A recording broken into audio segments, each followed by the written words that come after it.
दोस्तों, मैं दिनेश की ओर आप सबका स्वागत है न्यूज़ टाइम के ऊपर।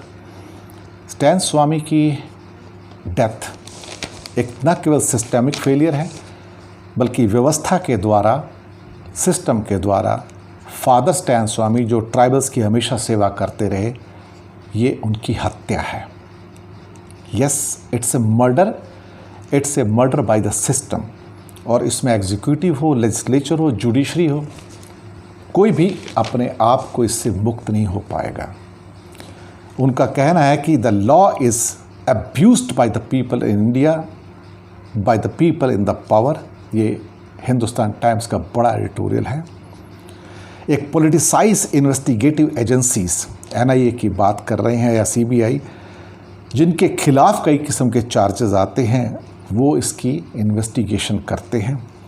और इसका जो आउटकम है, एक ब्रोकन जुडिशियल सिस्टम जो कि डेवलप किया गया है कि बेल देनी ही नहीं है किसी को, और ह्यूमैनिटेरियन ग्राउंड्स को अवॉइड कर देना है। चाहे कोई मरता हो तो मर जाए। भले यूनाइटेड नेशन, यूरोपियन यूनियन और अमेरिका से तीखी प्रतिक्रियाएं आई और इंडिया के अगेंस्ट बोला गया, पर भारत सरकार कहेगी everything is as per the law, judiciary is alive, human rights commission is alive, social media is alive, independent press is alive. लेकिन सबको पता है कि ये कितनी अलाइव है। Everybody knows it. आगे कहते हैं ये जो पॉलिटिकल लिबरलिज्म है, खास इलिबरलिज्म इसका नाम दिया गया है, और जिस ढंग से उठाकर अपने विरोधियों को आप अंदर डाल देते हैं, और जिस ढंग से आप लोगों को UAPA के अंदर एंटी टेरर लॉ के अंतर्गत आप जर्नलिस्ट को, एक्टिविस्ट को, कार्टूनिस्ट को अंदर डाल देते हैं।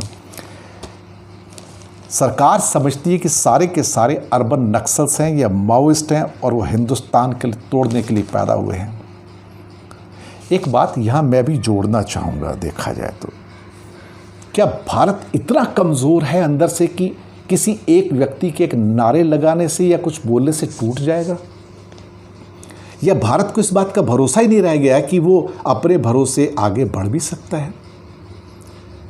ज़रा सी बात पे पैनिक रिएक्शन होता है इस देश में सरकारों का, और आप उठा के लोगों को अंदर कर देते हैं। तो फिर एक लोकतांत्रिक स्टेट और फिर एक पुलिस स्टेट में क्या फ़र्क रह जाता है? सवाल ये उठता है यहाँ पर अल्टीमेटली कि वो लोग जिन्हें अंदर आप करते हैं, उनका भी कोई अधिकार है या नहीं है, या हर आदमी एक तरह से माओइस्ट या अर्बन नक्सल है? ये तो सोचने वाली बात है। और फिर उसके बाद लेजिस्लेचर हो, एग्जीक्यूटिव हो, जुडिशरी हो, सब मिलकर उस व्यवस्था का निर्माण करते हैं जहां किसी की कोई सुनवाई नहीं है। ये जो व्यवस्था भारत में बन रही है, इसके खिलाफ दरअसल कॉन्स्टिट्यूशन के अंदर जब बहस हो रही थी, मेरे ख्याल से सितंबर 1949 का शायद महीना था जब ये बात हुई थी, 47 और 48 में, कि अगर जो सत्ता के अंदर बैठे हुए लोग हैं और उन्होंने इन कानूनों का वायलेशन शुरू कर दिया तो क्या होगा।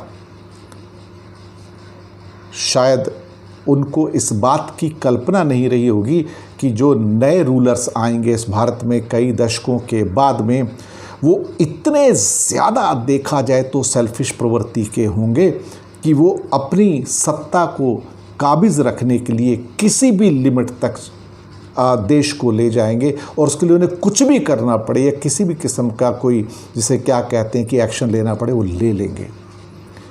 ये उस समय के लोग सोच नहीं पाए थे। सोच पाते तो आज ये कॉन्स्टिट्यूशन का ये रूप हमारे सामने ना होता। पर आज तो वायलेटर्स हर जगह नज़र आते हैं, सिर्फ वायलेटर्स ही नज़र आते हैं। लेजिस्लेचर भी एक मेजर वायलेटर के रूप में आती है, एग्जीक्यूटिव भी आती है, और जुडिशरी भी जब न्याय नहीं दे पाती तो वो भी उसी व्यवस्था का हिस्सा बन जाती है। ये व्यवस्था भारत को बहुत दूर तक नहीं ले जाएगी। कहीं ना कहीं ये विघटन जो है, ये भारत के लिए घातक सिद्ध होगा, क्योंकि ऐसी व्यवस्थाएं बहुत लंबे समय तक नहीं चल पाती हैं। ये भी एक सच है। शुक्रिया।